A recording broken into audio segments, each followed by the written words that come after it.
Olá, estudantes da educação de jovens e adultos, estamos começando mais uma aula de língua portuguesa para vocês. Sou o professor Ivair e nós faremos então a correção das atividades do módulo 2, unidade 1, atividades 2. Também falando sobre literatura, então vamos à correção dessas atividades e o foco hoje é sobre o romantismo. Vamos lá? Considere as afirmações abaixo sobre o romantismo no Brasil. Então, a primeira geração de poetas românticos no Brasil caracterizou-se pela ênfase no sentimento nacionalista, tematizando os povos indígenas, a natureza e o amor à pátria. Então, essa eu vejo como correta, tá? A número 2, Álvares de Azevedo, Casimiro de Abreu, Fagundes Varela, representantes da segunda geração da poesia romântica, expressam, sobretudo, um forte intimismo. Também está correto, uma vez que o romantismo ele traz esse subjetivismo, né? O autor fala de si, dos seus próprios sentimentos e etc. Vamos ao 3? A poesia de Castro Alves, cronologicamente inserida na terceira geração romântica, apresenta importantes ligações com a estética barroca, pela religiosidade e um tom místico da maioria dos poemas. Essa está descartada, uma vez que a terceira geração trata-se do condoreirismo, né? Já havia um certo engajamento. E o Castro Alves, considerado o poeta dos escravos, ele era engajado, ele defendia essa causa. Portanto, as afirmações corretas, a 1 e a número 2. E aí lá no gabarito vocês irão marcar letra D, que correspondem às afirmativas 1 e 2, que estão corretas. Só para a gente ver, a primeira geração de poetas românticos, eles são nacionalistas, eles pregavam de fato o amor à pátria. E a segunda geração, bem intimista, letra D, apenas 1 e 2 são as corretas. A questão número 2, a identificação da natureza com o sofrimento humano, a tragédia perene, ou seja, inesgotável, né, do amante rejeitado, o jovem andarilho condenado à vida errante em uma curta eternidade, a solidão do artista. E, enfim, a resignação e a reconciliação, ressentidas um pouco por certo. O texto acima enumera preferências temáticas e concepções existenciais dos poetas.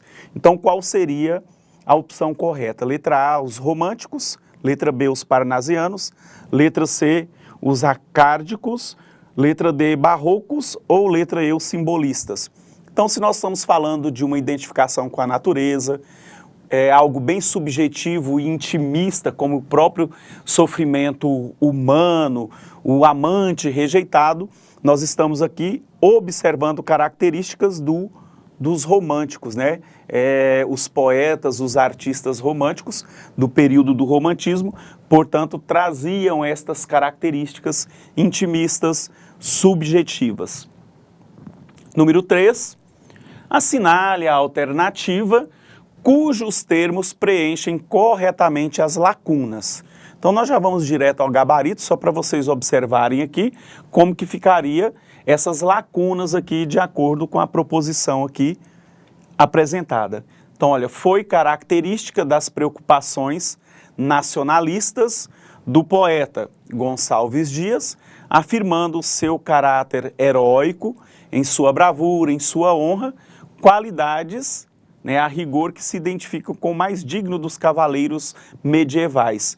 Então, nós estamos falando aqui do Gonçalves Dias, que ele trabalhava essa temática nacionalista, e os povos indígenas brasileiros eram tidos como apresentado com esse caráter heróico. Então, na Europa, no romantismo, eles tinham os cavaleiros, né, medievais que se apresentavam e tinha, né, essa força heróica.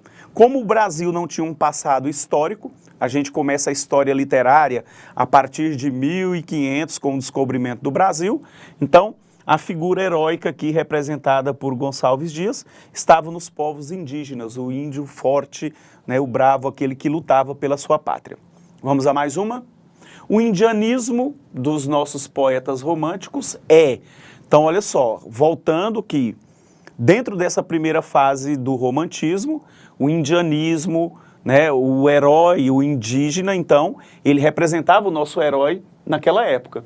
E aí, sobre isso, os poetas românticos letra A, um meio de construir o grave perigo que o índio representava durante as instalações da capitania de São Vicente, ou uma forma de apresentar o índio como motivo estético, idealização com simpatia e piedade, exaltação da bravura, do heroísmo e de todas as qualidades morais superiores, ou seria a letra C, uma forma de apresentar o índio em toda a sua realidade objetiva, o índio como elemento étnico de futura raça brasileira.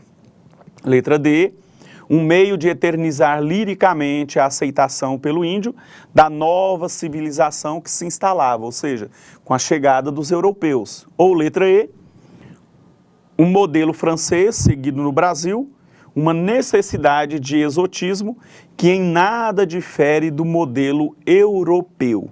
Então aqui o indianismo é um dos nossos poetas românticos, é uma forma de apresentar, né, o índio como um motivo estético idealizado, com a exaltação da bravura, do heroísmo e de todas as qualidades morais superiores. Então, nesse momento, o romantismo apresentava os povos indígenas como os heróis nacionais. Positivo? Vamos a mais uma, número 5. Leia atentamente os versos seguintes. Eu deixo a vida como deixo o tédio. Do deserto, o poeta caminheiro, como as horas de um longo pesadelo que se desfaz ao dobro de um mineiro. Esses versos de Álvares de Azevedo significam A, letra A, aceitação da vida como um longo pesadelo, aceitação da morte como solução, alegria pela vida longa que teve, revolta diante da morte, tristeza pelas condições de vida. Eu deixo a vida como deixo o tédio. No deserto, o poeta caminheiro, como as horas de um longo pesadelo. E aqui nós vamos perceber que o Álvares de Azevedo apresenta nos seus versos a aceitação da morte como solução. Detalhe, essa é uma geração ultra-romântica. E nessa abordagem dos românticos, ultra-românticos, eles apresentavam o quê? Uma característica de pessimismo. Então era uma morbidez, faziam muitas referências à morte. Então a gente vai perceber também, inclusive, o envolvimento com a questão do satanismo. O Álvares de Azevedo, por exemplo, tem uma obra chamada Macário, que apresenta esta proposta, beleza? Então fizemos aí a correção da atividade 2, aguardo vocês numa próxima aula e continuem fazendo uma revisão sobre esse conteúdo, o romantismo. Até a próxima.